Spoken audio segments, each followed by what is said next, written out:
A winning team back in 2019, as well as several of these Virginia Cavaliers, so they bring that experience. Meanwhile, for Bryant, they've got an attackman in Mark O'Rourke. He's the type of physical player, and a lot of coaches say he could play in any league in this country. Lacrosse world, let me introduce you to Mark O'Rourke. The left-handed Massachusetts native is a goal-scoring machine. He was a fantastic high school hockey player with wrists that allow him to get a shot off on anyone. 20 goals in 4 games this season. He's taken 24 shots in a game. Yeah, ACDC's getting us fired up. A quadruple header on the U today. Virginia and Bryant, and Petey LaSalla and Jacob Alexander for Bryant, who's having a very good season in relief, if you will, from the guy who started the year as their main faceoff man, and we'll talk about that throughout the game. But first faceoff goes to the Bulldogs. Bryant out of the NEC with the first possession of the day.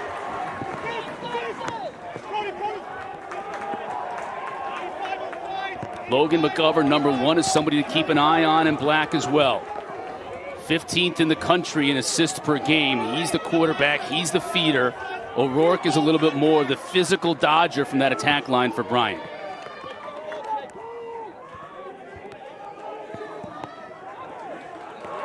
That's Mason Druin, number 10. Here's Trevor Weingarten. A lot of experience on a team that has a lot of young players. And look at 85. He looks like a linebacker out there. Here's Druin, looking to dodge on this Virginia team with a ton of experience. That's a real dichotomy today, Paul, in the fact that Virginia has not only championship experience, but a lot of upperclassmen, and Bryant's playing a ton of freshmen. Yeah, you think of that 2019 Cavalier National Title Squad. Matt Moore, Dox Aiken, Jared Connors, Alex Rode was the most valuable player in that tournament in the cage, so they have the pieces to make another run. And a great defensive effort. On the first possession for Bryant, yesterday we were bathed in sunshine here in Charlottesville. Today, they've had rain. It's not been a downpour, but we've had a steady light rain all morning long, and it's going to make this track, which is a gorgeous field here at Klockner Stadium, a little bit slick. Luke Cracchiola in goal for Bryant. 11 goals against, save percentage just under 54%. Sophomore from Centerville, Virginia. You can see how slick the track is here. First shot of the day, bounce shot that Cracchiola is able to handle. Sends it high off the end line. Never really got to Cracchiola, so shot clock doesn't reset. Virginia still has 33 seconds to shoot. Here comes Jeff Connor. He got free, but didn't have a great angle. Schellenberger. He scores for Virginia, and the Cavs go on top early. Goal for the Cavaliers! Redshirt freshman, all ACC, #1 recruit in the country 2 years ago for a reason. Virginia's leading scorer. You see the point total, but he also does it in a variety of ways. They've played him at midfield. They played him at his natural spot at attack. But the beauty of this Cavalier offense is they have 2 quarterbacks. Matt Moore and Connor Schellenberger, who can beat you off the dribble with great footwork and goal line shooting awareness. And that's a lot like Moore, too. These guys, they shoot, Chris. You think they have no angle? And they're so superior at scoring from that very spot. Face-off violation against LaSalla, first of the half. 3 face-off violations in a half means a 30-second penalty against your team, so we'll have to keep an eye on that. You mentioned Alex Rode and the experience he brings, championship experience in goal for Virginia. There are his numbers on the season.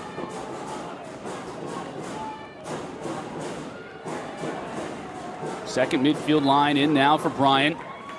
Austin Kent looking to dodge from X. John Fox, one of the team captains, 34. Again, a lot of experience on that rope unit for Virginia. That was Connors D'ing up. Aiden Goltz. And back in the cross of McGovern.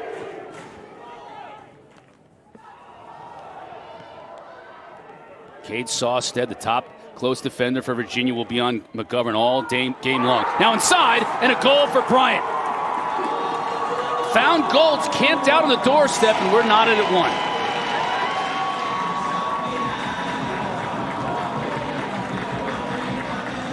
Credit Goltz for the goal, but Bonanito with a spectacular pass from up top, finding the inside seams of the Cavalier defense. Their one weakness, it's not man-to-man, it's off ball. See the backdoor cut? And just a sliver of an opening for Goltz. Goltz catches this between two defensive sticks for the Cavs. Catches, scores. For that man right there, a proven winner in the sport, Mike Pressler. Yeah, Pressler's in his 15th year, if you can believe that, at Bryant. Has his team believing they can win this game, and when Jacob Alexander is going to win faceoffs like that against Petey Alexander, they're going to have a shot. But you got to make the most out of those possessions when you get them, and you just turn it over back again to Virginia. Yeah, you win the face, you don't win the possession. But Alexander has stepped up. He was 17 for 30 against Zach Cole from St. Joe's in that conference championship game in the NEC. Cole's one of the best face-off men in the country, so he's battle-tested. Great chance for Virginia here. They're not going to miss that one. Odd man rush for the Cavs, and they retake the lead. One of the reasons I highlighted Jared Connors at the top of the show was to magnify the significance of the Virginia transition game. I think Bryant can hang in the 6-on-6 settled spots. In transition, you let the horses run. Xander Dixon with a GB. Ian Laviano spot feeds Matt Moore. This is where Virginia has to strike. Unsettled, let your speed show. Matt Moore, all ACC this year. 54 points, and it's a Virginia team that averages almost 14.8 a game. That's good for 6th in the country. Now LaSalle, he'll shoot, not afraid to do it. He does get a shot off and scores in heavy traffic.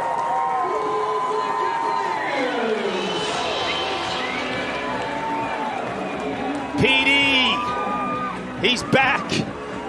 He had a tough go last time out. 3 weeks ago was the last time Virginia played on this field, and Jacob Fopp from Syracuse dominated that matchup. This is a juice goal. Grind it out, Petey. Pop it out, and the Virginia bench is probably saying, Petey, pass it. No, no, no. Yes.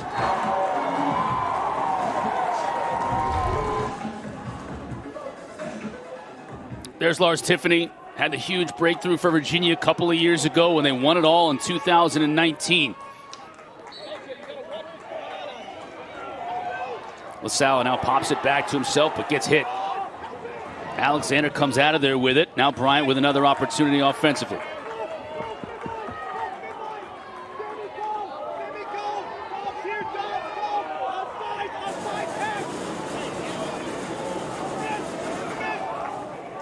Now Pressler's going to make his changes and substitutions.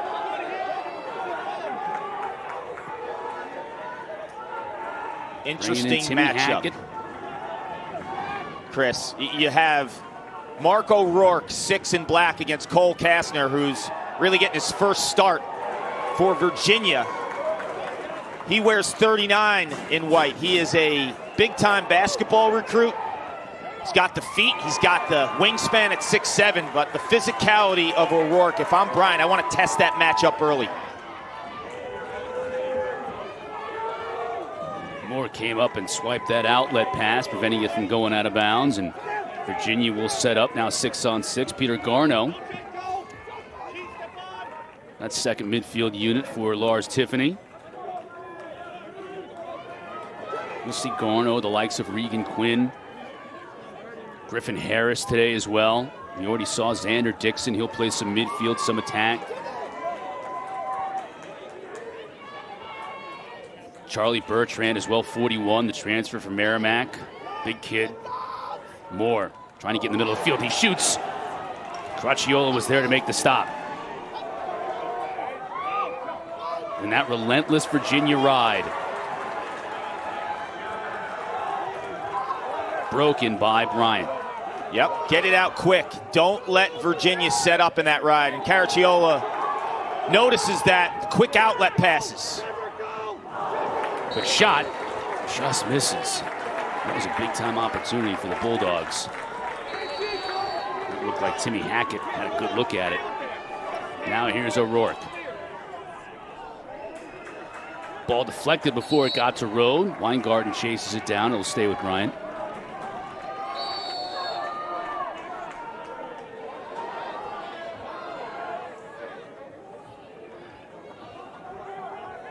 What Bryant was able to do offensively, taking good quality shots. Weingarten has it dislodged, loses it, but we'll get a loose ball infraction against Virginia. It'll stay with Bryant.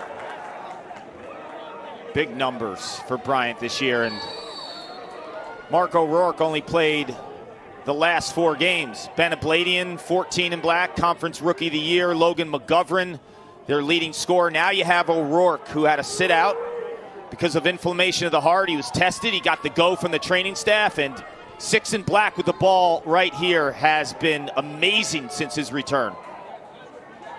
There's McGovern, loses it initially, picks it back up.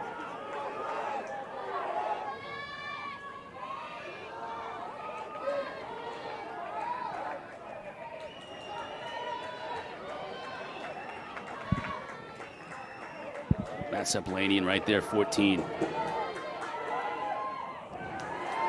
Rhodes sees it all the way. McGovern's shot didn't have a whole lot on it. Rode the high outlet. Sosted is able to go up and get it.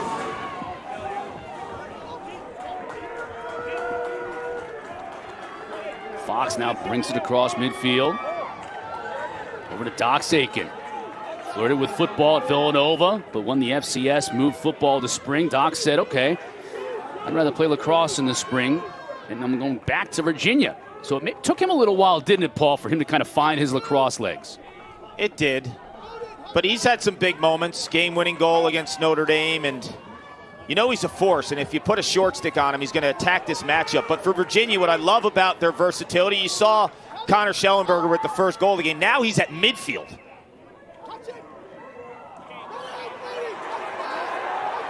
Tried to get a rake shot in, chased the ball by for the sideline rather, and it's won that time by number 55, Brody Rule, another freshman, young man out of Colorado, gets possession for the Bulldogs. There's that ride, and we'll get a hold against Virginia, so it'll stay with Bryant. Yeah, Ian Laviano, 3 and white. He sets the tone for Virginia in that ride. You need him on the field for that reason. You need him on the field for being one of the offensive players that doesn't need to dodge. He complements them with an inside presence and the energy that he gives Virginia. They're almost like a different team when he's not on the field. Bonanito had assist on Bryant's goal. Now behind the cage. McGovern. Up top. Here comes Kent. No angle that time for O'Rourke. Good Working defense. on Kastner. Yeah. Kastner is a tall drink of water, isn't he? Number 39 for Virginia. 6'7", out of California. Had some lower Division I basketball offers. Wanted to come to Virginia, and word on the street, he's sniffing around maybe to play little hoops for the Cavaliers. Yeah, Coach Bennett contacted him to see if he wanted to walk on. More on that story to come. Bonanito. Only 6 to shoot now for Bryant. Now to make something happen, and McGovern takes the shot, and Rode is there.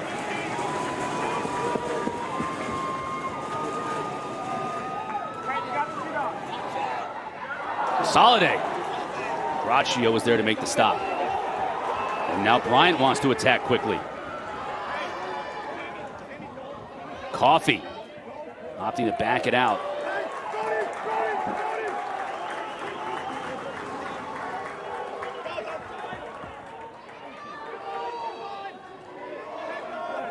Now they've got Laviano caught on this side of the field here, Cart.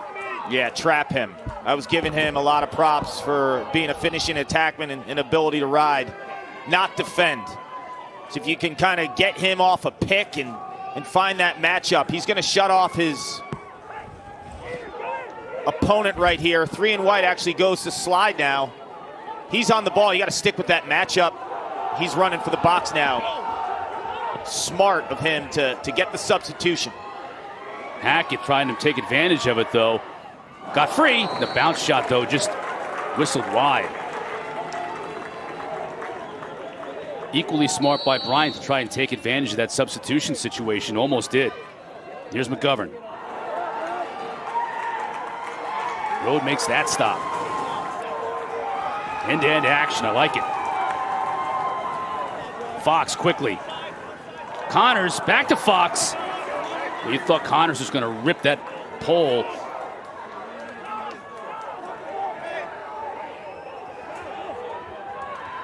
What a move, and what a goal! That's Sam Goforth. Buries it for the Bulldogs in transition. Virginia, known for speed, known for hitting in transition. Well, Bryant has the answer. You want to play fast? We'll play fast. End-to-end action. Head up, Goforth cashes in with a great catch, a spin, and a stick. Bryant is going nowhere. The Bulldogs hanging around.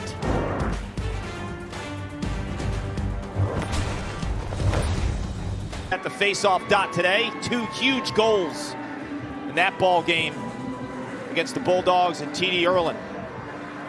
There you can see some of these players. We mentioned it before, but it bears repeating. So many freshmen and new faces for Bryant. The exact opposite for Virginia. Not only are we talking about upperclassmen, players with a lot of experience, but players with championship experience, and that's huge here in May.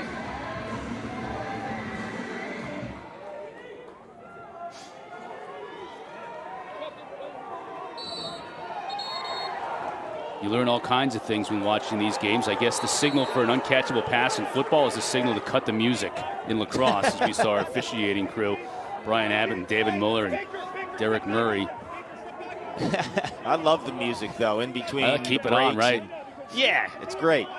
This venue, though, you look at the grass surface and how well it projects on TV. There's no football lines. It's all lacrosse lines, and green as can be. You hear the fans, and people start coming. They're on the opposite side of that little hill. Glockner is always lit when it comes to lacrosse. Now slide comes on Weingarten, which puts O'Rourke on a shorty. Let's see if he can take advantage. Now the slide comes. Great job defensively by Virginia to dislodge the ball from O'Rourke, and here come the Cats. Yeah, that was a good double by Virginia. I want to see, after watching tape this week, and I was sending it to you and our producer, John Kettering, I want to see O'Rourke kind of use some of his speed from behind the cage and kind of that swooping lefty dodge where he just comes across. I thought he had a lot of success, and he's got those quick, snappy wrists where he can let it fly, and in between checks with the defender, he's really effective. When he gets into the body too much, that's an easy double for Virginia. Laviano now up top. On the field with Bertrand. He's got the ball in his cross. Great move. Now back to his left. Cracchiola was there to make the stop, and a big-time ground ball.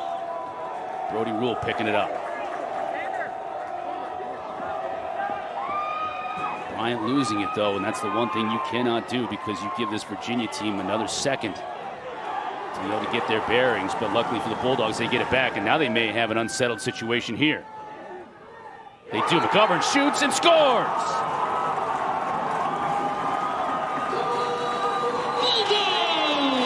Second chance opportunities when you play for that man right there, Mike Pressler. You run through a wall for him. His team scraps. They fight after every loose ball. Transition, we're seeing it now. Bryant is not scared to push, and McGovern, Darien, Connecticut, he has a sweet stroke. An outstanding young man in the offseason. Whether it's 25, 30 degrees, I meet that kid on the turf. He lives about 20 minutes from me, and he's always looking for reps and shots. What a young man. And you look at his story, too. He's battled through cystic fibrosis throughout the course of his life. He is a fighter. When you talk to Mike Pressler, he tells you, like, Logan McGovern gives more gas in practice than anyone. Alexander wins the face-off. Physical play, and Rode is there, though.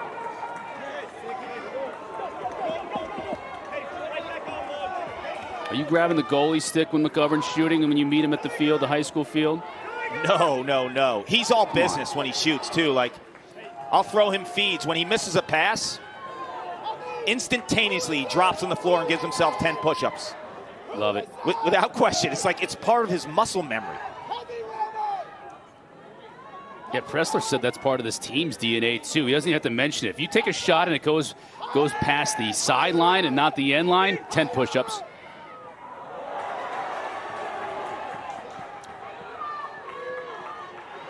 Now we get a loose ball at the very corner, but run down by Aiken. Now he's got a head of steam. He'll shoot. Just misses, and Bryant fortunate, or unfortunate rather, as I thought they might have been closest to the ball when it went by the end line, but it stays with Virginia. Moore takes a hit, gets free. Ball was deflected, so no over and back. We've seen some battles in the middle of this field already. Laviano. Aiken.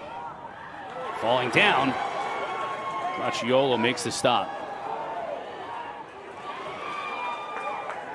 Unfortunately, throws it right back to Virginia, though. And Virginia makes him pay, and it's Laviano from distance. Caraccioli gets a piece of that. There's Doc Aiken's mom, Patrice, waving the flag. Bryant is going to try to clear the ball as fast as they possibly can so Virginia doesn't set up in the ride. What happens, though, is sometimes you go for a little bit too much, right? You want to get the ball out if you're Caraccioli. But what happens is you throw the errant pass, Virginia gets that opportunity, and although it wasn't a direct reflection of the ride, it was Bryant panicking to get the ball out of that defensive zone as quick as possible. And I think that's one Caraccioli will want back. Jake Alexander is doing a very good job today at the faceoff X against Petey LaSala.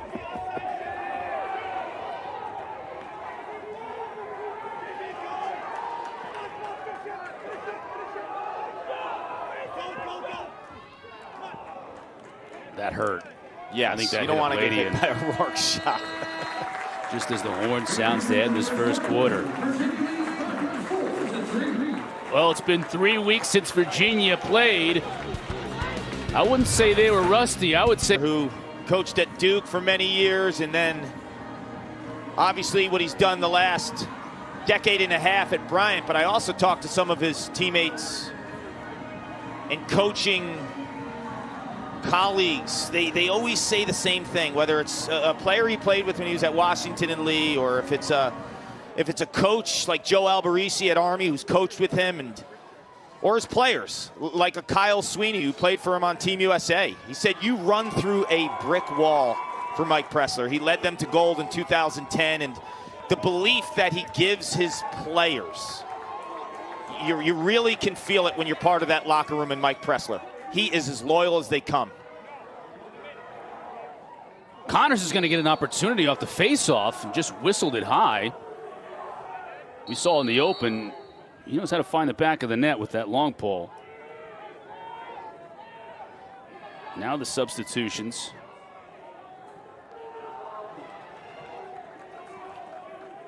And Jeff Connor in that second midfield unit for Virginia, along with Jack Simmons. So first time we're seeing number 12 in white.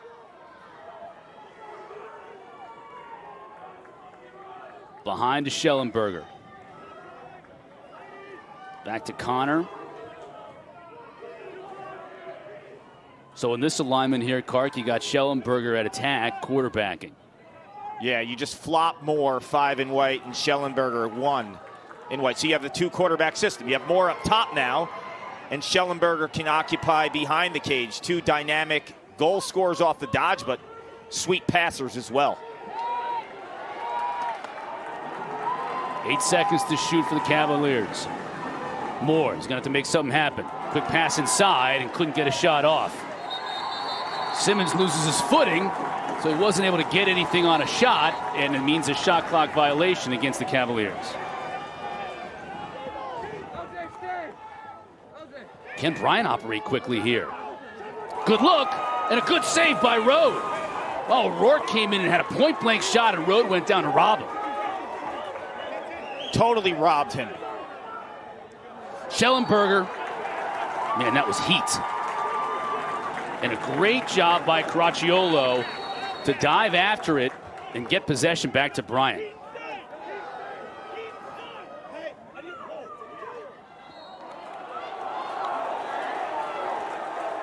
This will be all Virginia, and Bryant fortunate to keep possession there. That's the second time Caracciolo has just heaved it down the field, and it's almost cost his club. Yeah, it cost a goal with Laviano scoring at the end of the quarter. But you gotta be a little bit cleaner with the ball if you're Caracciolo. I mean, he's made some really good saves and outstanding decisions. And I get the fact that you want it out quick and not allowing Virginia to set up the ride, but another beat or two. Oof. Man, O'Rourke is really strong. Got by the defender and just piped it.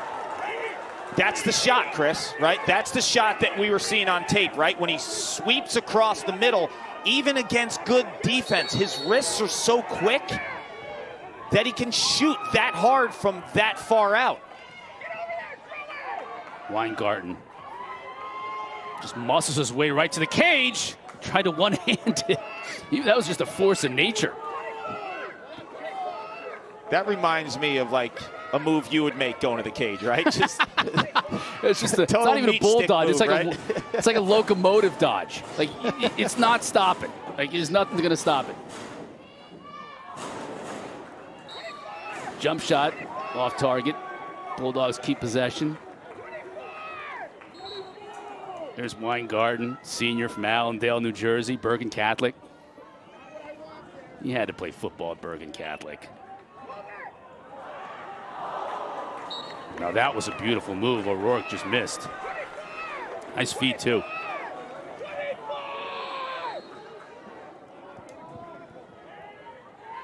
So plenty of time to shoot. McGovern takes it upfield.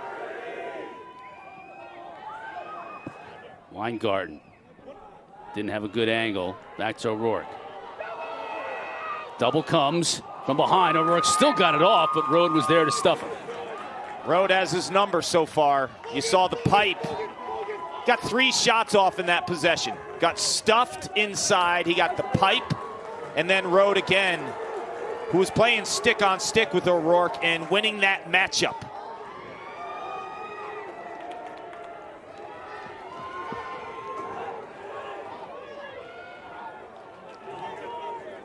Now Charlie Bertrand, 2-time D2 Player of the Year. Won a national championship a couple of years with Merrimack. Transferred into this Virginia program. You see his size. And Schellenberger will get open and he'll bury that shot. Forget about it. Bury it is right. You talk about Schellenberger and everyone likes to focus on his playmaking ability, right? He's like a 50-50 guy. He can feed and get teammates involved. He goes to the rack and can score unassisted. But what impresses me so much about number 1 in white is his ability to stretch a defense with step-down shots, equally effective with the left, and his strong hand is his right, but you would never know it, and he sticks it. Overhand righty, bouncer on this wet, slick turf. Point and nod. That's Charlie Bertrand with the assist, and Jack Horan leveled him for his troubles, but his goal gives Virginia the 2-goal cushion. Rhodes pretty sharp here early on. Yeah, he's seeing it. He is seeing it.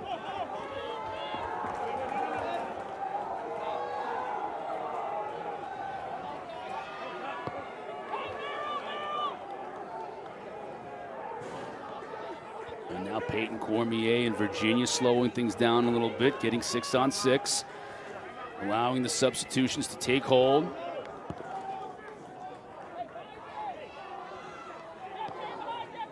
We'll get Jack Simmons back on the field along with Jeff Connor for Virginia.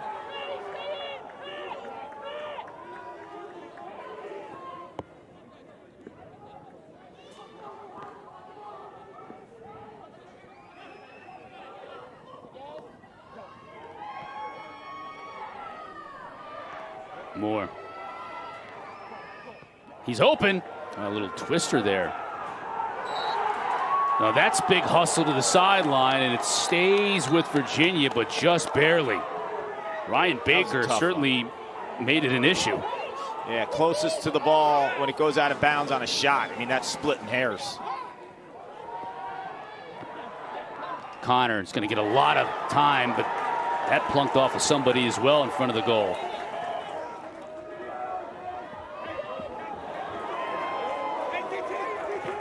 Just an unforced error again on the clear. Gives it back to Virginia.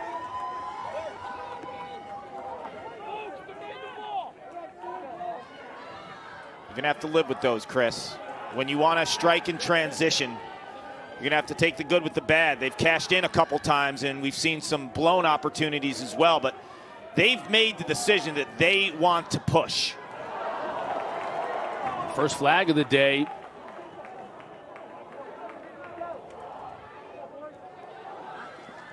Aiken comes out of there with it. Moore thought he might have a chance. Pass just a little bit too high for him to settle into a shot. Now Xander Dixon. He and Schellenberger are going to work a little two-man game behind the cage. Dixon, one of the better passers on this team. Moore going to fire and score.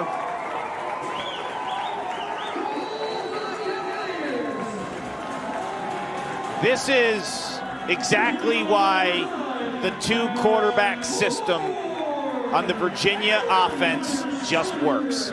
Who scored the last goal from the outside? Connor Schellenberger.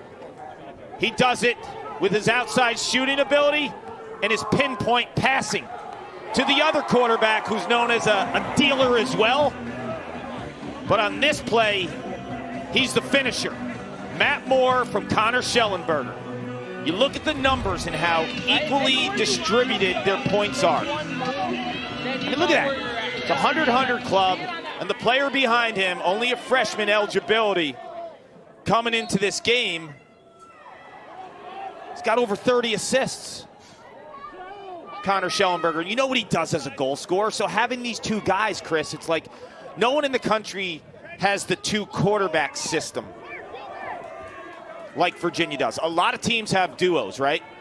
You look at like Duke, they have three guys. Sowers, O'Neal, Robertson. Maryland, they have a balanced attack with Maltz in the inside, Bernhardt and Wisnaskis. But what Virginia has is two quarterbacks that you could put up top and behind that are so good with the ball, away from the ball, passing. What a luxury.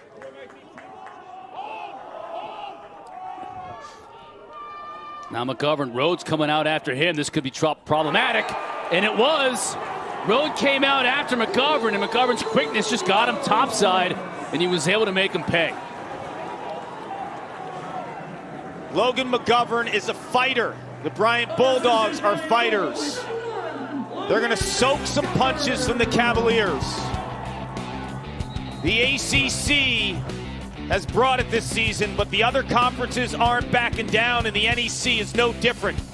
McGovern plays a little cat and mouse with Rhode. He wins that battle. We're down in Charlottesville. Bryant is only down 2. How selfless he is. You talk to Lars Tiffany, he's the one guy, like he's okay, like throw me in any role you want to. And that's tough when you're used to being on the field for 60 minutes and you're the high school quarterback and you want the offense to run through you every single time. It's hard to be a piece to the puzzle, but his piece to the puzzle makes Virginia so frightening to deal with because of the flexibility they have with him in the offense. I mean, you put him up top, you put him behind, you can have him on a wing, he's a stretch shooter. He really checks off every box for you.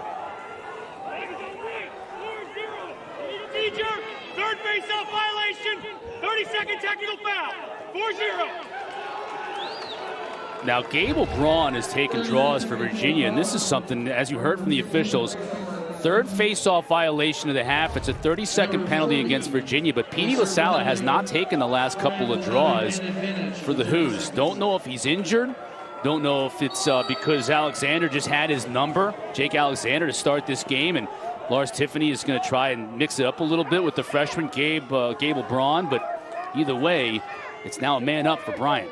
Yeah, and every violation after is a man up. It's a team penalty, so it's not specific to Petey LaSala or Gable Braun. Weingarten buries it.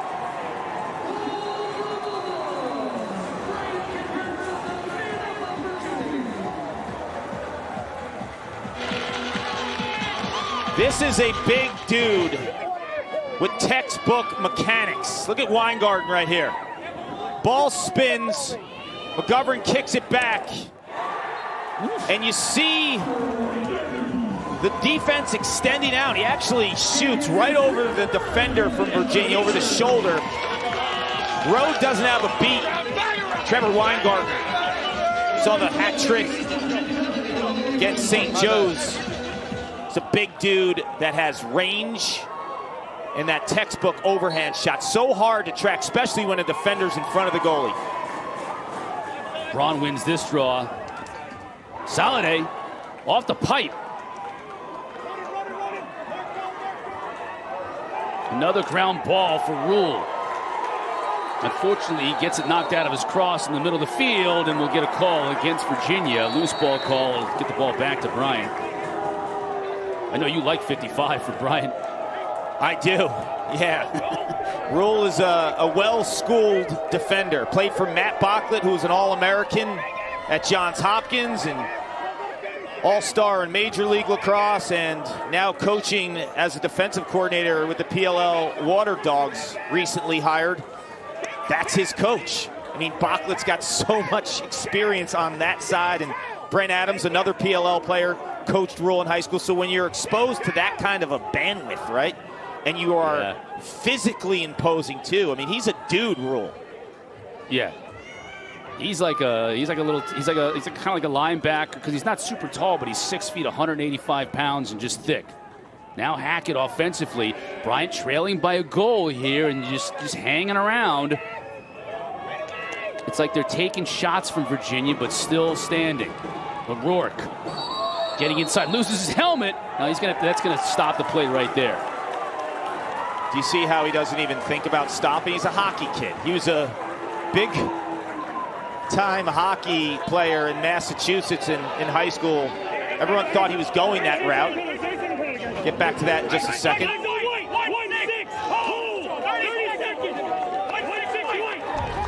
you got a hold. Kyle Kaloji, they're getting with a hold here. O'Rourke, look at this dude. He keeps on going and going. Helmet off. He doesn't care. Doesn't stop for a second. Well, as we found out at the end of the Notre Dame Duke game, when an offensive player loses a piece of his equipment, the play is blown dead at that very moment. So Kavanaugh at the end of that game thought he might have had the game winner. Lost his shoe, if you recall.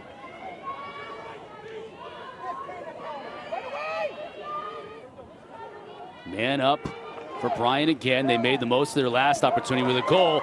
O'Rourke tried behind the back, couldn't get it to go. And this time off the outside of the pipe again. Just peppering Rode with shots. Virginia kills off the man down, but not without event. O'Rourke got Fox. Wide open, and a shot and a goal by Greninger. Another freshman contributing for Bryant. This isn't a man-up goal, Chris, but Virginia's out of sorts because the time on the penalty expires. And O'Rourke has a short stick on him, so it's panic mode for the rest of the Virginia defense. We have to slide, they're saying, right? Look how quickly they support this matchup. O'Rourke knows that, right? You got three shirts looking right at him. And Greninger is all alone on the backside. And Rode has been tough to solve. But the placement of that shot offside. That is wonderful awareness by O'Rourke. Not being selfish and trying to just fight through the short stick matchup, understanding that the slide's coming, he had to be a passer. Braun wins his second straight faceoff. We have not seen LaSalla in about 4 or 5 draws. And if Braun keeps winning faceoffs, whether LaSalla's hurt or whether he's just being sat because Alexander's a tough matchup for him, we might not see LaSalla for the rest of the game if Braun keeps winning draws. So crazy how that position is matchup oriented, right? I mean, Petey LaSalla, for all we know, can just dominate Gable Braun in practice every day, not be able to beat someone from another team, and then in comes Gable Braun, who's that change of pace and could solve some problems for you if you're the Cavaliers.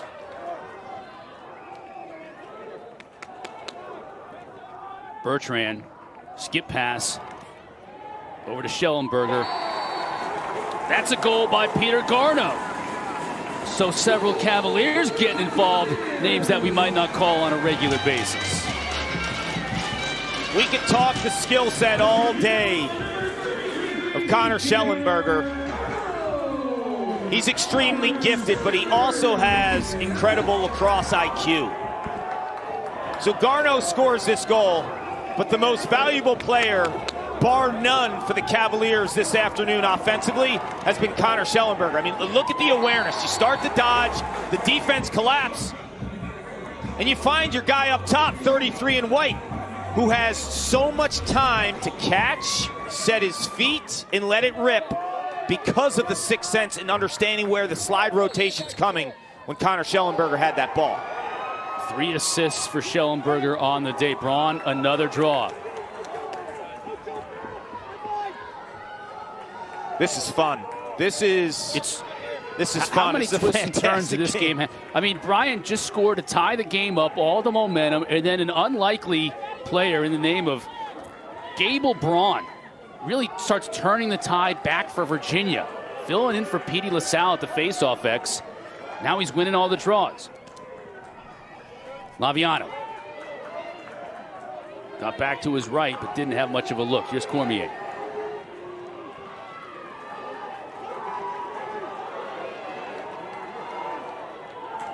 Cormier got his left hand free, but Caracciolo stops him.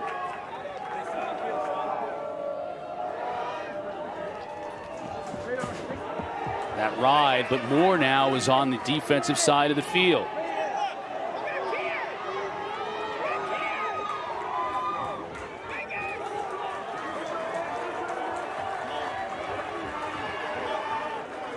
Can Bryant catch Virginia here in a substitution pattern? Nope, they don't.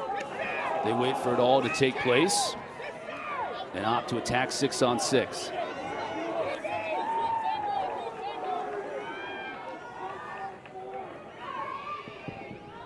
Jack Peel, 49, short stick defensive midfielder. Now Connors slides over to him. O'Rourke shoots with a ton of velocity, but just can't get it on target.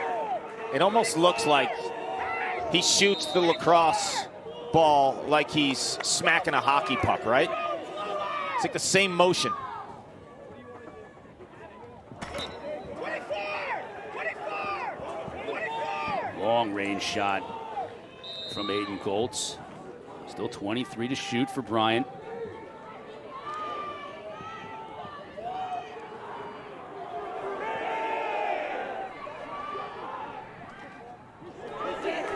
Bouncer from Austin Kent.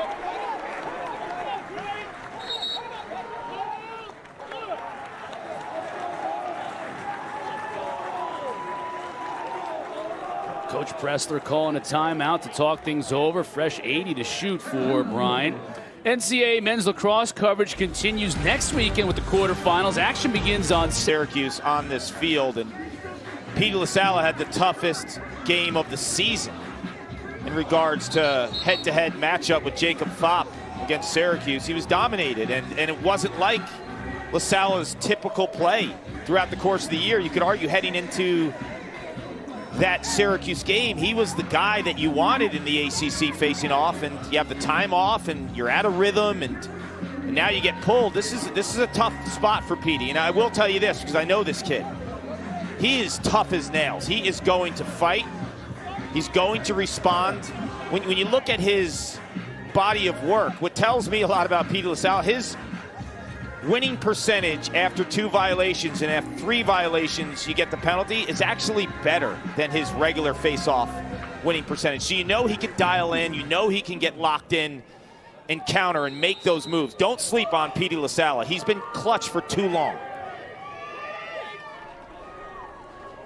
Gable Braun has been taking most of the draws here in the second quarter. Freshman from Florida. Played at McDonough in his high school days. Under 2 minutes to play in this first half. Connors knocks down Greninger. McGovern on Sawstead. Good matchup here.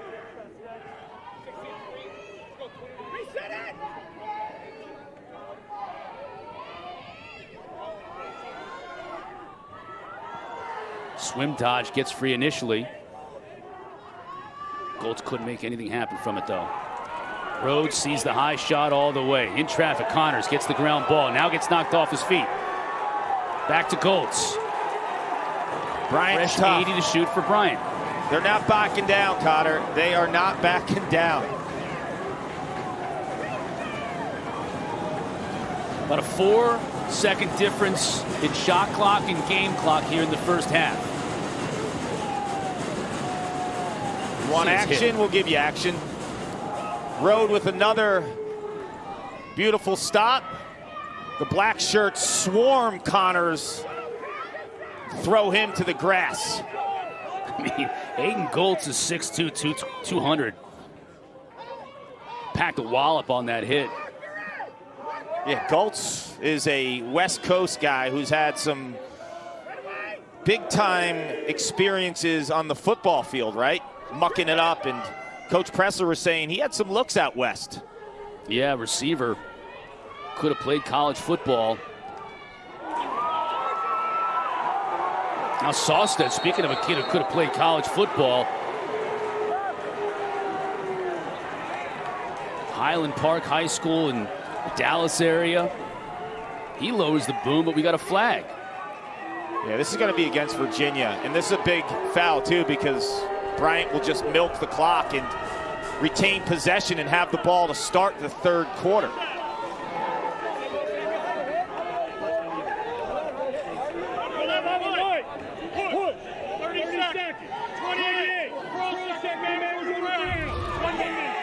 Oof, 2 penalties here. So you got the push. There's the cross check.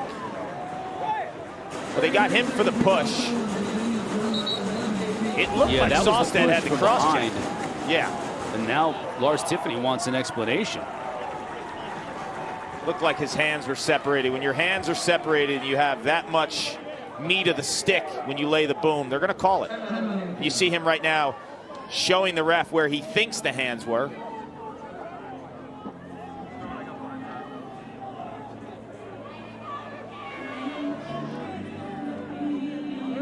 They're not changing the call. That's one thing I've always learned, right? They're not going to change the call. You can't fight City Hall, Lars. Right. I do love watching the pleading and the begging and the pleading and the explaining. Move on, he's telling him. Right?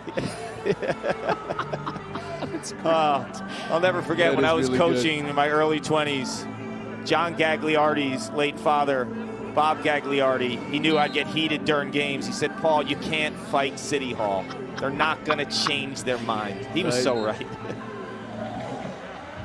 Every coach at every level will do it, though. It's just in their DNA. Coming up at the half, we're going to show you highlights from yesterday's games. We had a couple of really good ones, fun games. And we're going to preview the next 3 games on our schedule today. Again, this is game 1 of a quadruple header on ESPNU. By the end of the day, the 8 teams for next weekend's quarterfinals will be known. And in about an hour's time, we'll know who advances to take on Georgetown from this duo will be.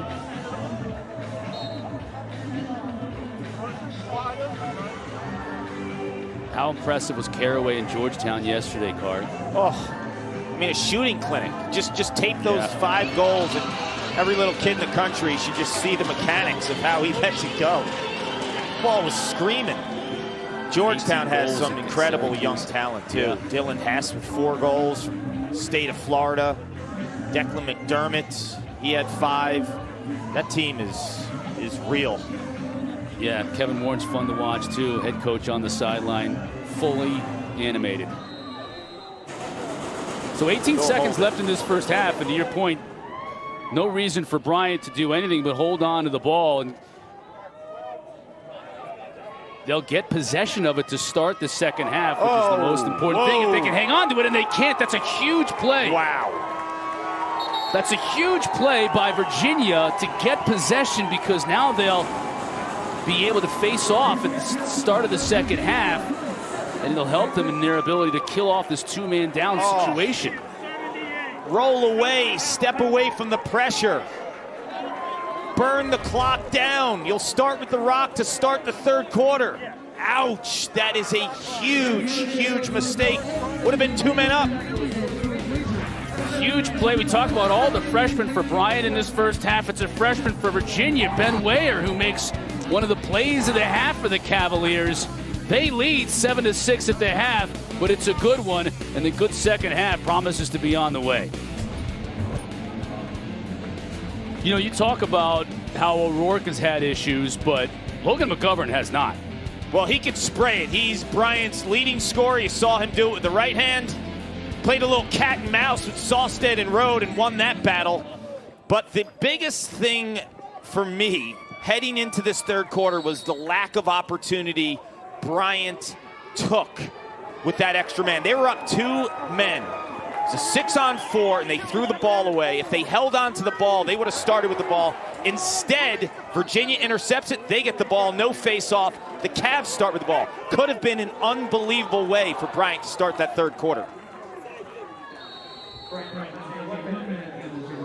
And Virginia holds on to possession now with 25 seconds left to go on this 1-man up situation for Bryant. So Virginia, because of that play that you mentioned, Paul, at the end of the first half, able to kill off this 1.5-minute 2-man down, in the last minute 1-man down penalty.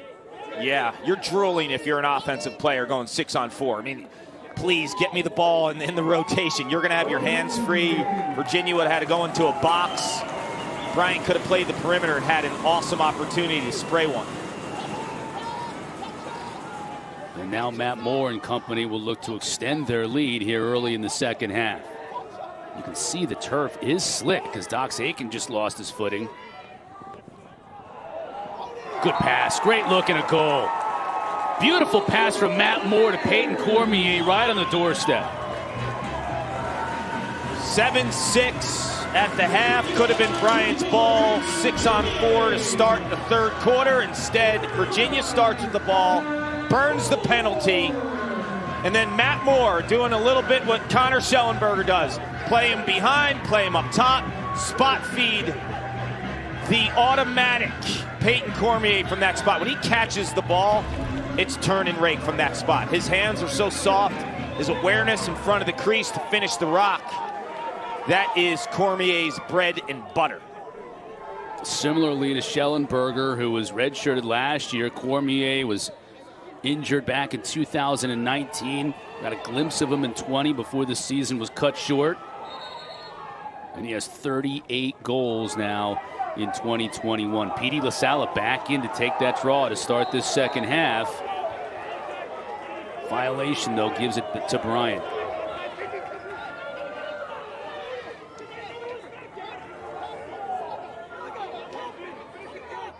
So that's something to keep an eye on for Virginia if 32 in white is taking draws. Or 23, I should say, excuse me.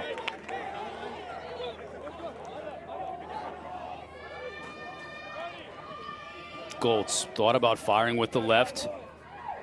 McGovern quickly. Chance for Bryant. At wall on the rebound. That's a beautiful job by Ben Abladian. I love how they traveled down from Rhode Island. Support the boys. They believe, so do the players on the field. Ben Abladian, just a freshman. He grew up faster than he needed to because when Mark O'Rourke missed all the preseason and so much of the regular season, Abladian got thrown into action. He responds as the conference rookie of the year. And right there, well, he's Johnny on the spot with the rebound.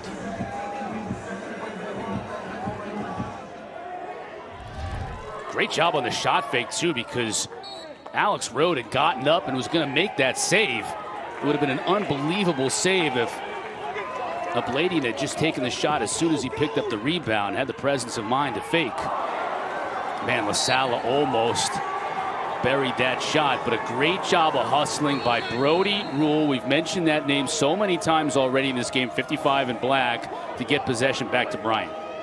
Yeah, he's playing big time today, but it's also good to see Petey LaSala respond. He won that last face-off. I told you, you can break down the numbers all you want. One thing I will tell you is Petey LaSala will always bounce back. I mean, it's in his DNA. It's the way that he was brought up in sports. He's tough as nails.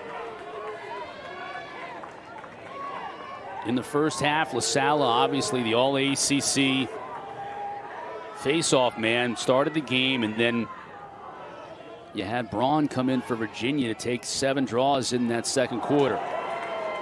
Rode picking up where he left off in the first half. Winning that matchup against O'Rourke, Chris. O'Rourke has not solved Alex Rode. It's always interesting to see top shooter against goalie. 12 saves for Rode. 1 second to get it across that midfield line, and they just do.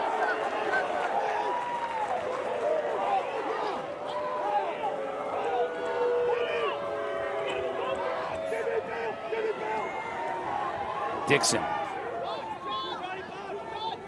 Always head up, always looking to feed.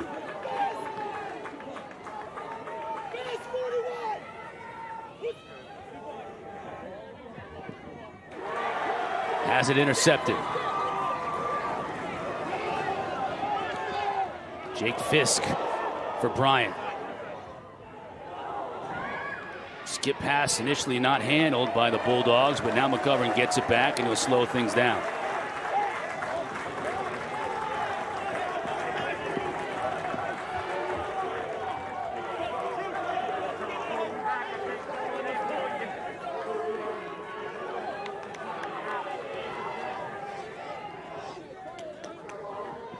McGovern on Sawstead.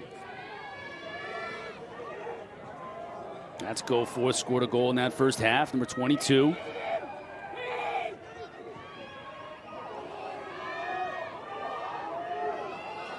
Abladian. Ian Kaloji.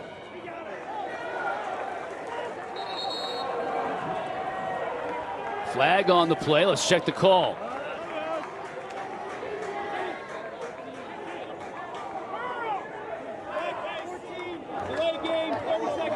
Wow, so they blow a whistle, it looked like, on Bryant for potentially on the far side an interference and delay a game because it looked like Ben Abladian shot that after the whistle instead of Virginia getting the ball for that quick restart, Chris. Wow. Yeah, that is the call, as that was a late flag that came in.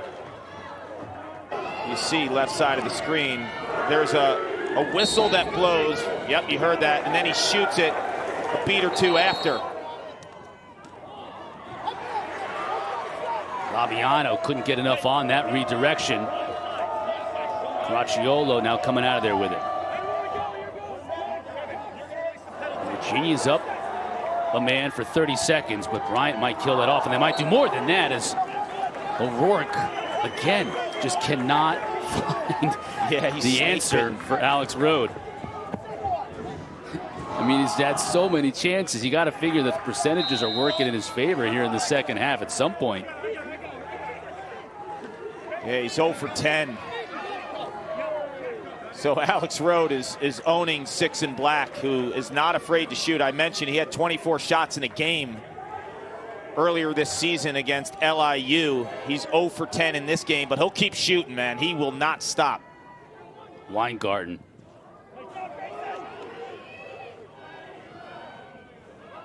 Blanian.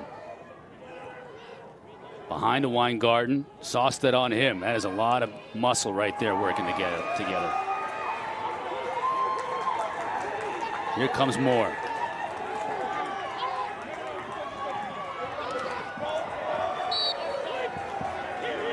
Got his cross deflected.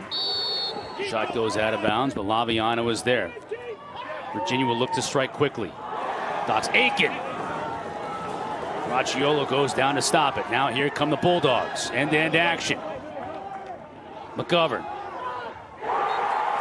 Pole goal, and that'll get the crowd going. Zach Coffey buries his 6th of the year.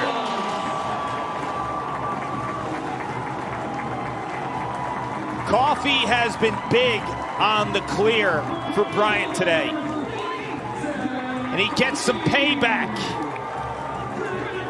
in terms of McGovern having the faith in that pole. 6'3" with range is Coffey. You see him on the far left side of the screen. McGovern knows he has numbers. Head up, quick feed, 6'3", some range. You got the leverage. Set your feet, bam!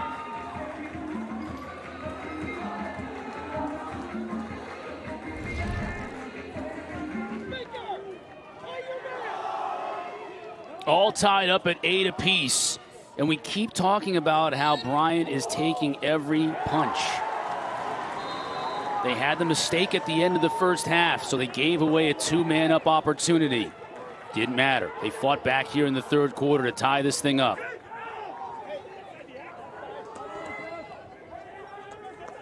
Bryant has never led in this game, but this is the 4th tie as they've just been hanging around and hanging around.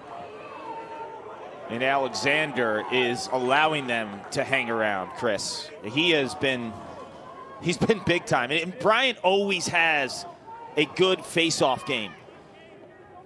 Casey Broderson, who's been with the club for a while, kind of manages that from the coaching perspective. And this is a unit that is always dialed in. They always have a guy or even 2 that can answer the bell at the dot. Well, they had Nathan LaLiberte, was one of the top freshman face-off guys in the country early in the season. He tore an ACL and a goal, and now they lead, and Marco Rourke finally solves road.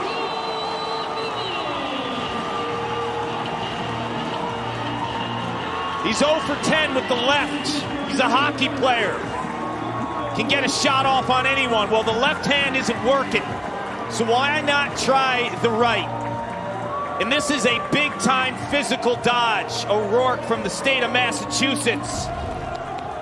Played for David Evans in Massachusetts, who's a big right-handed bull-dodging attackman. And that looked like his coach right there. Little step, plant your foot, soak the dodge, and make it count. There he is, Chris. Hingham, Mass. Big-time hockey recruit, and as the later stages of his high school hockey career started to wane, lacrosse opportunity and playing for Mike Pressler became a reality, and you just have a hungry athlete who wants to make plays. Connors saw Coffey's goal on the other end and thought he could match the long pole off the face-off. Stays with Cormier in Virginia, though. High pass brought down by Moore. Now to Garno. Bryant leads for the first time today at the 7.5-minute mark, midway point of this third quarter.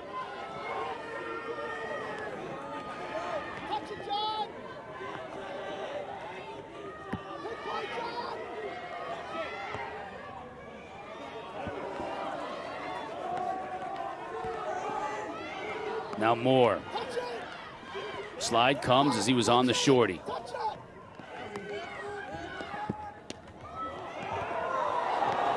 Loses his footing, but we're going to get a flag against Bryant. Ball is underneath Moore as he's on the turf now.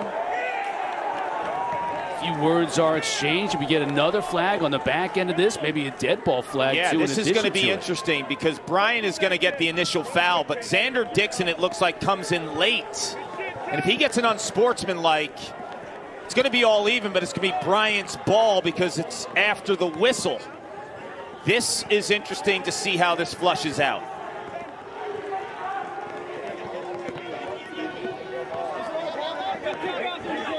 Black 48, slash, 1 minute, no dead ball foul, white, number 10, unnecessary, 1 minute. Wow. So it looks like Virginia's about to go man up, right? Because you have the penalty on Bryant, right? You're extra man, you're 6-on-5. Dixon comes in late, shoves Bryant. Wow. And now it's Bryant's ball, and that's the right call. The dead ball foul, the unsportsmanlike conduct after the initial foul on Bryant. That's a costly mistake. That is walk away. Your team's going extra man. Instead now it's all even, and Bryant has the ball. And you saw Coach Tiffany speaking with Dixon in the penalty box. Weingarten now, teams are even strength at 5-on-5 for a minute.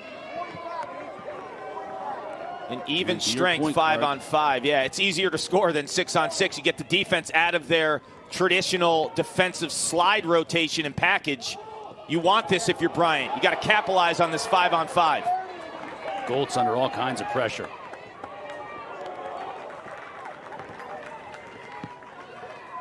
To Weingarten, he's got the shorty Merle on him behind the cage.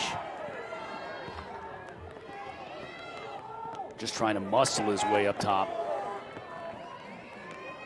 Goltz on Connors.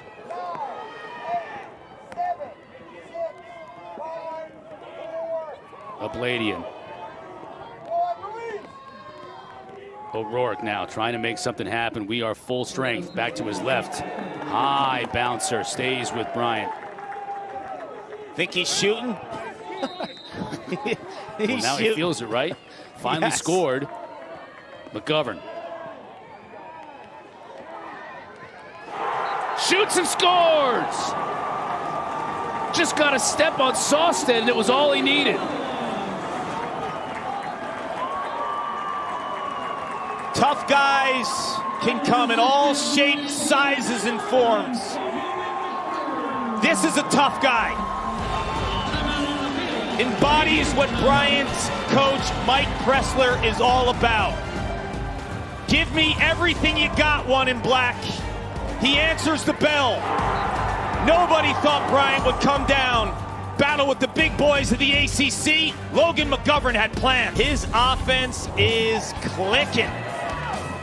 Just so relentless. Abladian, NEC Rookie of the Year, picks up the trash, makes it count. Coffee is for closers. Coffee with the long pole goal. O'Rourke, we know him as a lefty sniper. Wasn't having much success, went to the right hand. McGovern wills his way to that huge goal to give Bryant the 2-goal cushion, and Jack Emmer's loving it.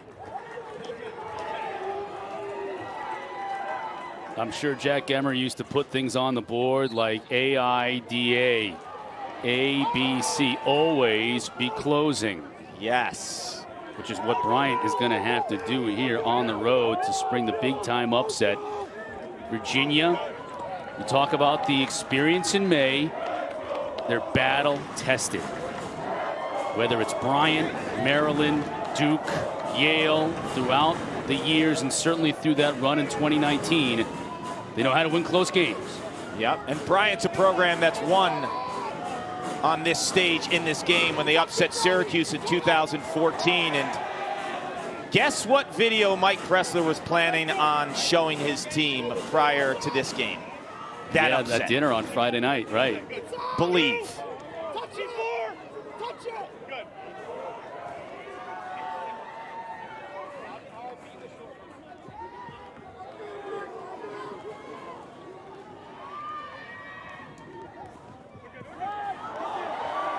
Connor tried to get it to Aiken, lost it initially, now gets it back in the middle of the field. 12 to shoot for Schellenberger. Tough pass inside, a shovel shot by Cormier, and Again, winning the battle to the end line. The hustle play gets the ball back. Ryan Baker making it this time for Bryant.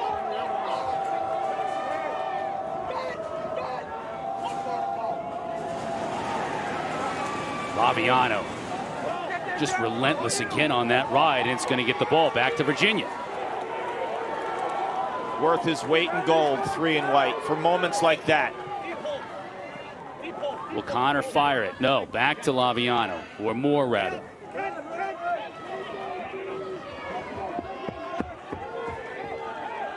Now essentially a long defensive possession here for Bryant. It withstood the first 80 seconds from Virginia. Here's another one for Aiken.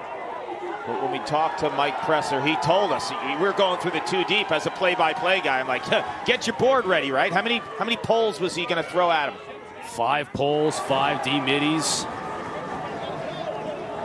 Caracciolo making a save. He's been good too. We talk a lot about Road, and he's had an outstanding game, but Caracciolo is doing his part to keep Bryant in it. And they're doing more than just staying in it. They're leading by 2 here as we come down to the 3-minute mark of the third quarter.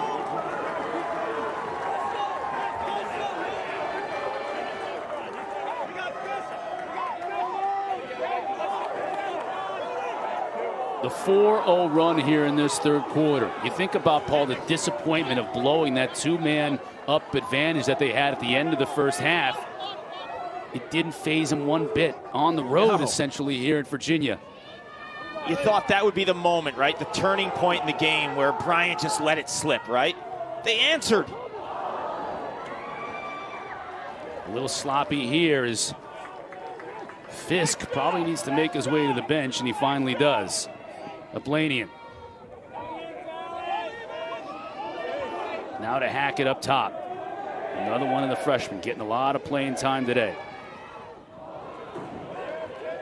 Tried to squeeze it into Ablanian, couldn't quite get it. It'll stay with Bryant, though, as it was deflected, but just 7 seconds to shoot for the Bulldogs. Hackett's going to have to move quickly. Kent. Merle does a nice job to get him off his feet, and they can't get a shot off. Doesn't get the shot off, but throws it out of bounds before the whistle, so no delay of game. Allows Bryant to set up in their ride, catch their breath.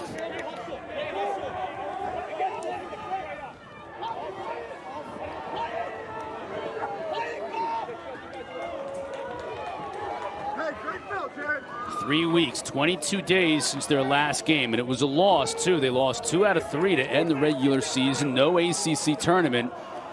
And because they played the maximum games, those 14 games plus the 1 scrimmage, they couldn't schedule another game. So it's been 3 weeks for Lars Tiffany to keep his team focused coming into this NCAA tournament.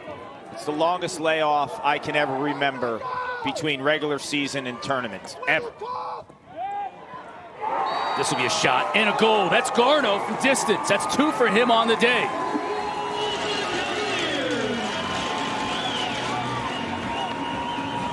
When you have the layoffs, and Lars Tiffany was concerned, so he spoke to Bronco Mendenhall, the Virginia football coach. How do you handle bowl prep where it's a similar time off in terms of days? Well, make sure your boys are shooting, keeping their skills nice and fresh. You don't want to wear them out in week 1 or week 2. And Garno is known as an outside shooter, a guy who can rip with the best of them for this Virginia Cavalier offense. That was perfectly placed for his 20th of the year. Alexander battling for it.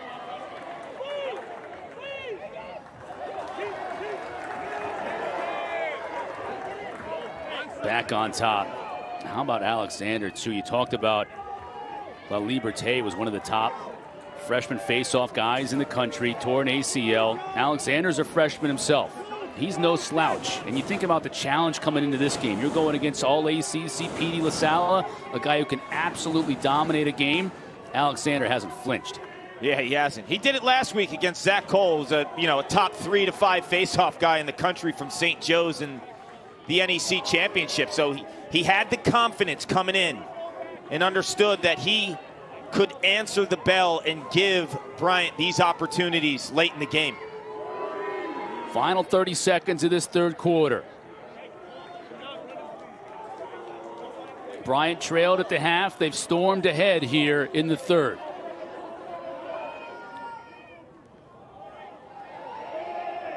Goltz.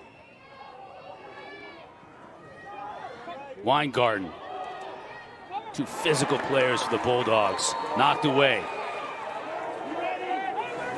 It'll stay with Bryant, but just 6 seconds here in this third quarter. The Bulldogs are going to have to move quickly. It'll be O'Rourke. Can't get a shot off as two nice defensive plays to end that third quarter by the Virginia Cavaliers, and Quentin Matsui coming off the bench, doing a nice job to get the cause turnover there at the end. The horn sounds, but it's Bryant storming back in that third quarter. Daughters. Yep, got his twin daughters there representing Harlem Lacrosse. But Dom, we talk about Jack Emmer watching one of his former players. That's what Dom Starsia is to Lars Tiffany. Coached him at Brown too, so legends everywhere. Bryant 7-0 this year when leading after 3, and Virginia has a -3 goal differential this season in the fourth quarter. It's been more friendly to Bryant than it has been to Virginia, the final stanza. For whatever that means going into this game, an NCAA tournament game where Virginia on their home field trails by a goal but has possession.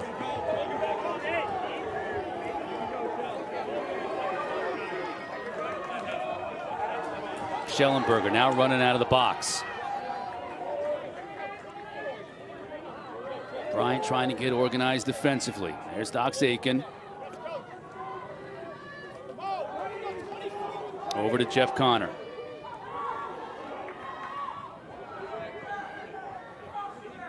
Moore now trying to work a two-man game with Connor, setting a pick.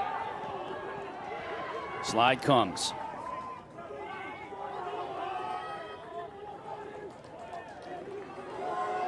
Schellenberger loses his footing.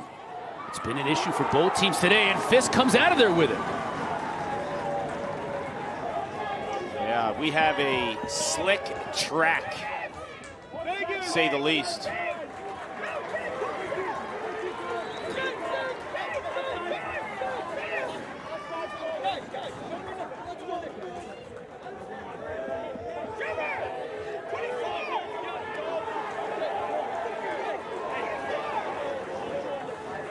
Renninger to McGovern. He has the hat trick already.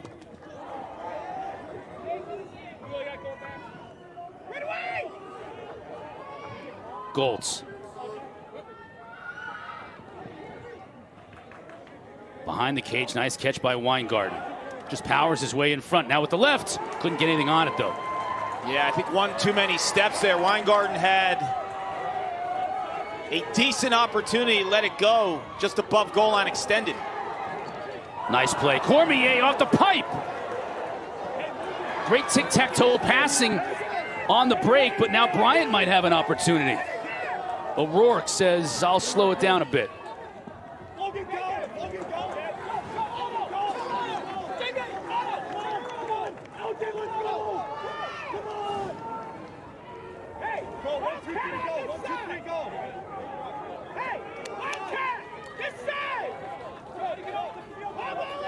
The one benefit for us watching on television here as we get into the fourth quarter, Kark, is with the reduced crowd, you can hear the coaches barking out instruction. Yes. It's always interesting to hear what they want to say to their teams in these crunch time situations. Kent. Now getting all kinds of trouble from Sawstead, and he wins the ground ball. What a play by 11 and White to support the initial dodge and just collapse and the ground ball. And a beautiful goal. What an individual effort by Grayson Soliday.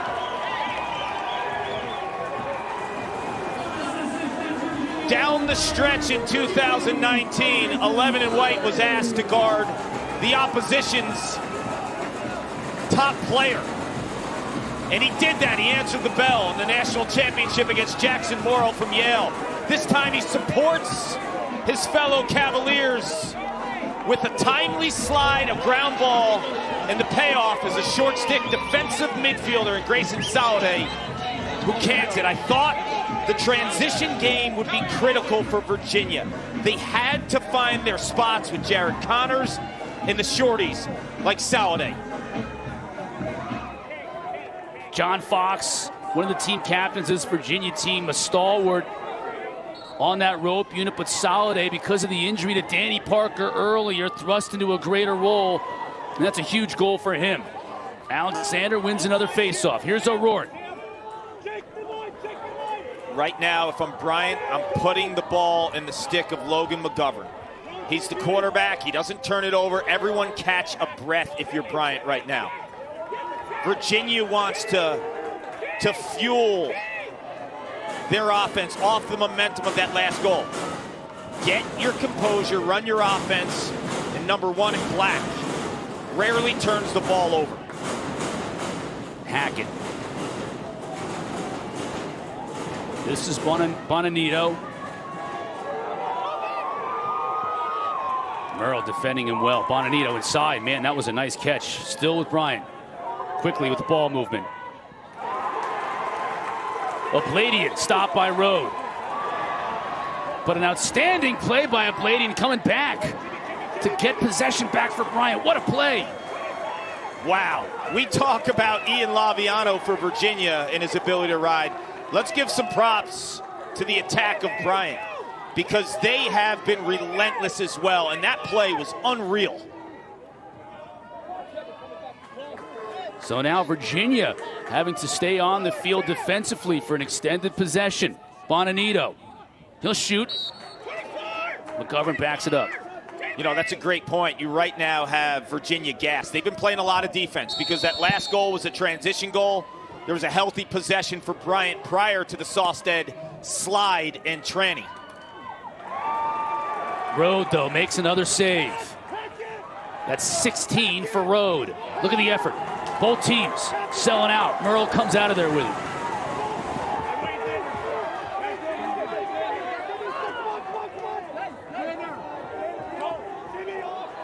Dixon.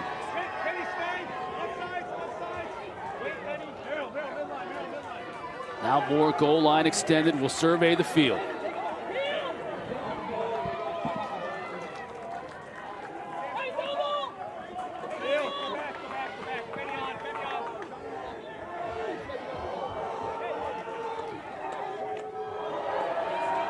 Defender falls down. Advantage for Virginia. Laviano with a great goal.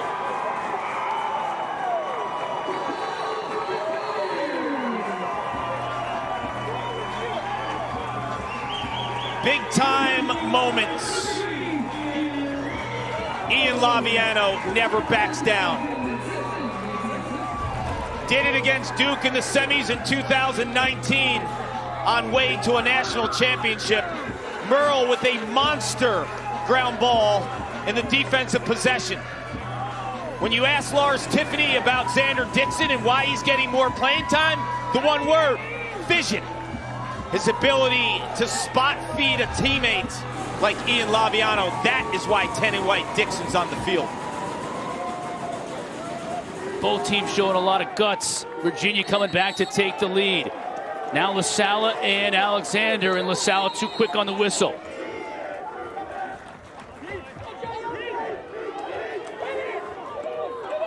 Alexander's like a fire hydrant out there, number 8 for Bryant. Tiffany unhappy, wants to get a call from the officials, and he gets one. Did we have an offside? Didn't see the officials. It's either an offside or too many men, not a penalty because Bryant had the ball, so a change of possession.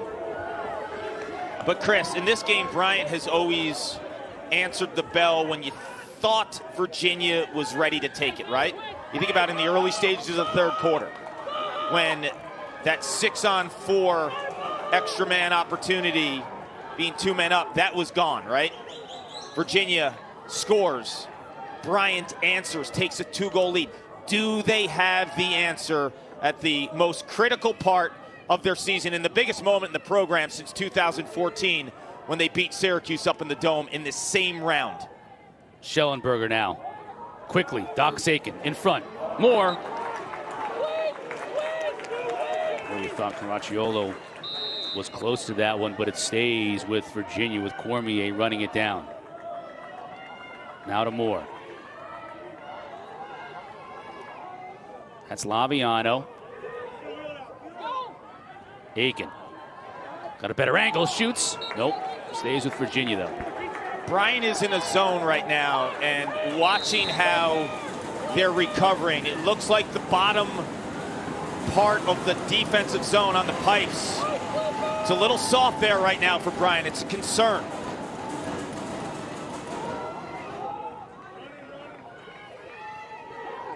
Laviano now goal line extended up top.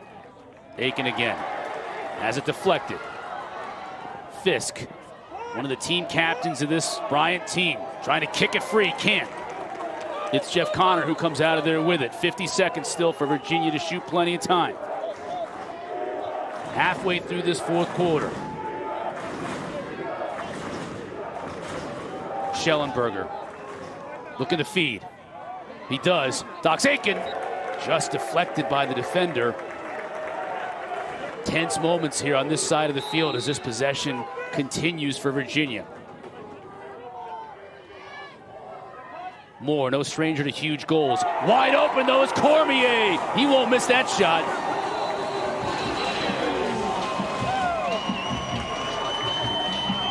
The zone looked a little bit disconnected on this possession for Virginia. You just felt that you were going to get these opportunities. You got the skip pass and the near side adjacent on that last one, wide open. A total breakdown by Bryant. 4 in a row for the Cavaliers. They're down 10-8. They've been able to answer the bell. Garno. Soliday slicing through the Bryant defense. The vision of Dixon, the payoff by Laviano. And then the Canadian, Cormier. Cavs up 2. Bryant didn't lead until late in the third quarter, right? But now we're getting lead changes. 4 in a row for Bryant, now 4 in a row for Virginia. Cavs lead by 2. Well, Alexander has been terrific for Bryant in this game. And you see another jump. Oh, it's a jump this time on Alexander. Right. Gable Braun was taking that draw for Virginia, so Lars going back to Braun as he did in the second quarter after going back to LaSalle in the third quarter. So Lars Tiffany trying to find the right combination with his faceoff man, as Alexander has had an outstanding game for Bryant, but that time just too quick.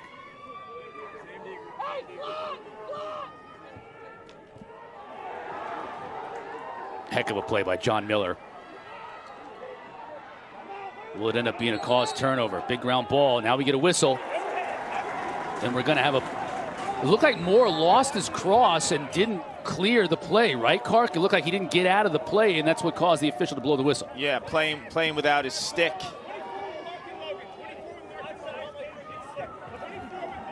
So Miller's play ends up being big because it gets possession back to Bryant with just over 6 minutes to play.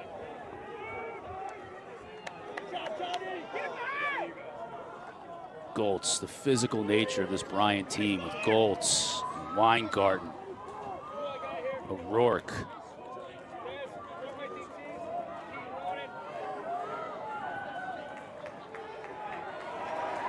Cole Kastner's done a nice job on O'Rourke all day long. Big loose ball in the middle of the field. Weingarten fighting for it.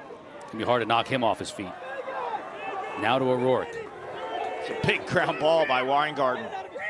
You could tell O'Rourke has a nasty whip in his stick. Goltz outside of the cage. That's a tough shot.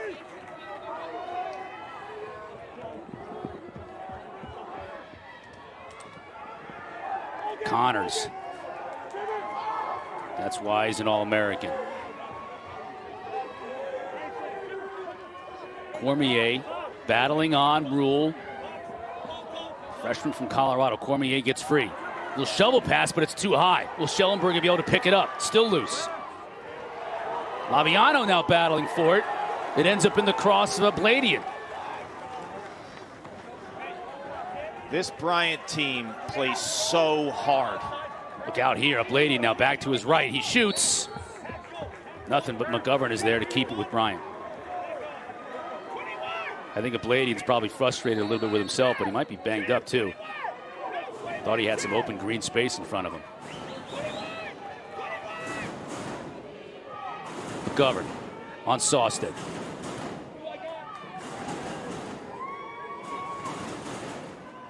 O'Rourke.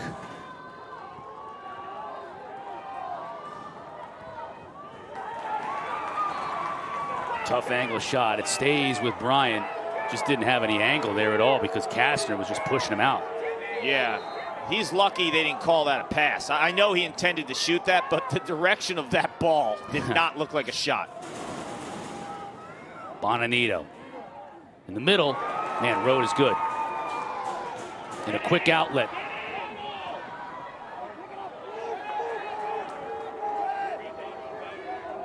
"17 saves for Road." He's got to be in contention for player of the game, I think, for sure, for Virginia. Oh, yeah. Laviano losing his footing now. This turf is slick.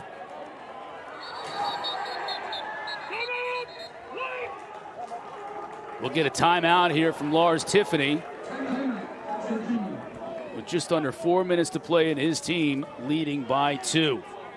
NCAA men's lacrosse coverage is going to continue next weekend with the quarterfinals. Action begins at noon on ESPNU. For more information on the 2021 Men's Lacrosse Championship, visit NCAA.com, your home for all 90 NCAA championships. As we look at the brackets, so the times for Saturday's games now have come out. North Carolina Rutgers, they'll face at 2:30 in Hempstead. Clark, you and I will be there. And then Georgetown awaits the winner of this game. That'll be the first game, noon on Saturday on ESPNU.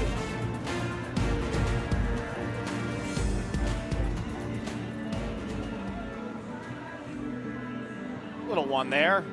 Probably better on an iPhone already than you or me, right?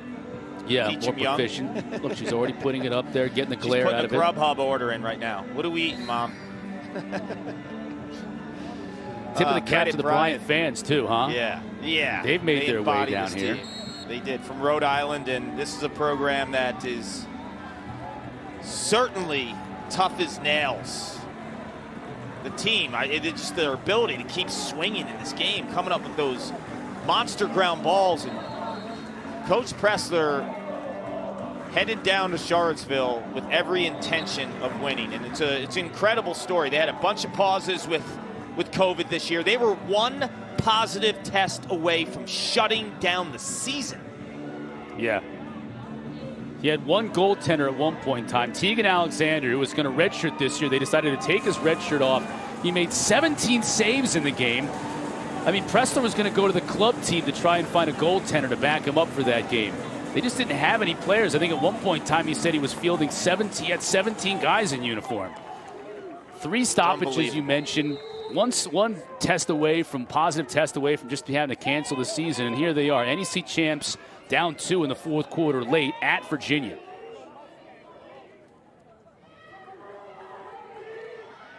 So they're backing a man right now. And I was a little unsure why they went to zone in this fourth quarter because they were playing some solid man in this game. Got to get a stop here. Garno's had a big day, a couple of goals for Virginia. Connor inverted. Finds a cutter in front, off the pipe, but on the rebound. Johnny on the spot is Charlie Bertrand, and that's a huge goal for the Cavs. This could be a backbreaker. Caragioli knows it. Coming back from 3. It's a tough ask. Bertrand, the grad student transfer, salutes the team. That could be the ice, but Alexander has been really effective at the dot for Bryant these last few weeks, and he has the confidence to win these big kind of draws. And Petey LaSalle is out. Gable Braun, the one-time North Carolina commit and a top face-off recruit, going head-to-head with his biggest face-off win. Biggest face-off win, but he turns it right back over to Bryant, so the Bulldogs with a chance. Pressler still has 2 timeouts on the board. McGovern on Sawstead.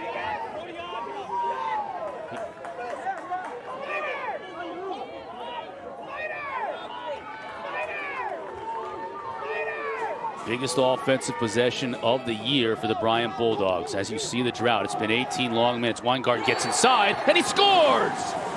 That is a tough goal.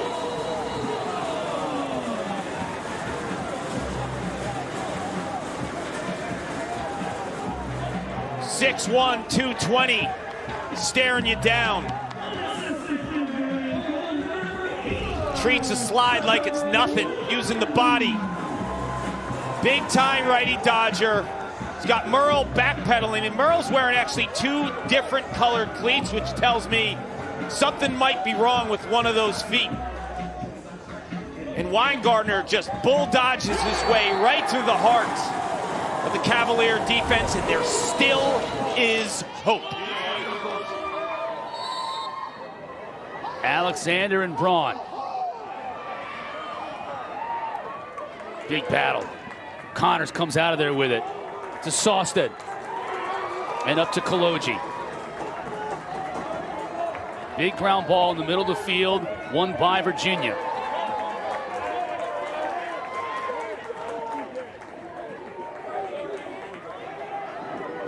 Shot clock is going to be big. 60 seconds with 2:13 left to go in the game.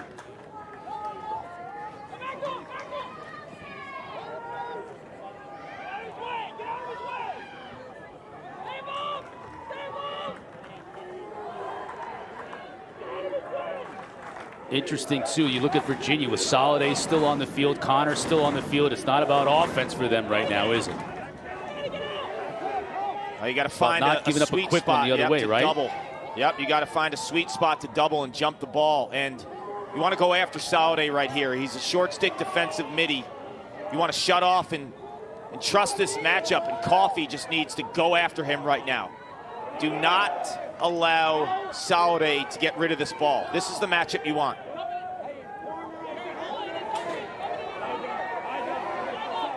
To Connors, and they're just working this clock. They're going to dump it in the corner here.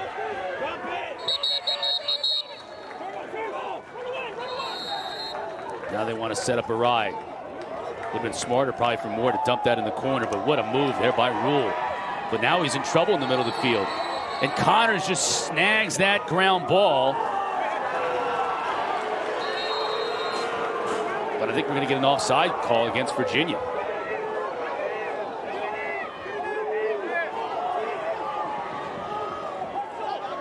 Renninger. One of those 2 timeouts on the board will be taken by Pressler. So 53 seconds left to go in this game. You're down 2. You need a quick one here, and you need to lean on your face-off man, Alexander, to get your possession once again. Got options if you're Mike Pressler. There's a lot of beef in that midfield in terms of size and strength. You saw Weingarten on that last goal, the ability to dodge the short stick with some physicality. McGovern's got the 3 goals. He's done it in a variety of ways, but not necessarily going after Sawstead, right? So O'Rourke, he struggled a little bit with the left hand. He's 1 for 12 or 1 for 13 right now. I think your plays to be made are at the midfield.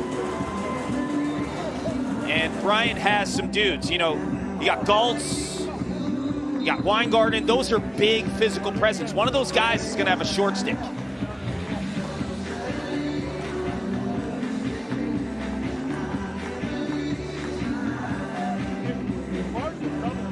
Coach Pressler now leaning on his assistants. Casey Broderson, Travis Harrington. Pressler coming in, giving words of advice to his young charges. They have played so well in this game, the NEC champs.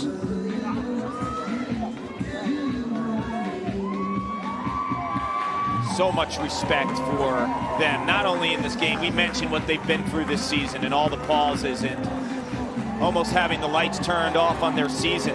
just tells you so much, from the head coach down to the training staff to every single player. The belief, there is a loyalty in this program that you feel when you talk to Mike Pressler.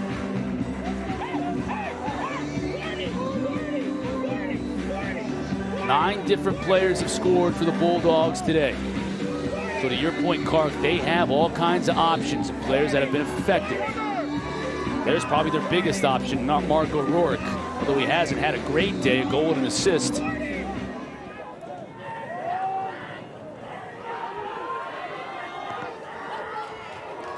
They'll start with Greninger.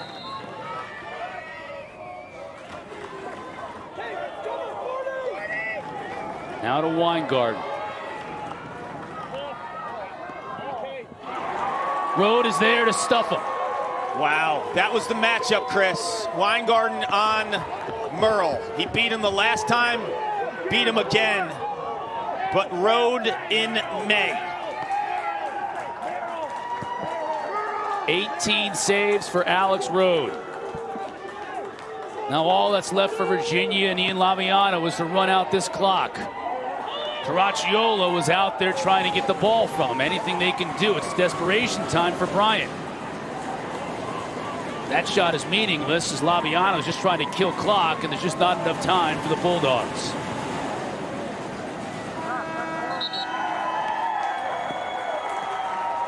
Horn sounds to end this one as Virginia on their home field took everything that Bryant had to offer. Trailed by a couple of goals in the second half before they were able to put together a run of their own, and the Cavaliers win a hard-fought first-round game and advance to the quarterfinals. Next week, they'll play the Georgetown Hoyas in the first game of a doubleheader on Saturday in Hempstead.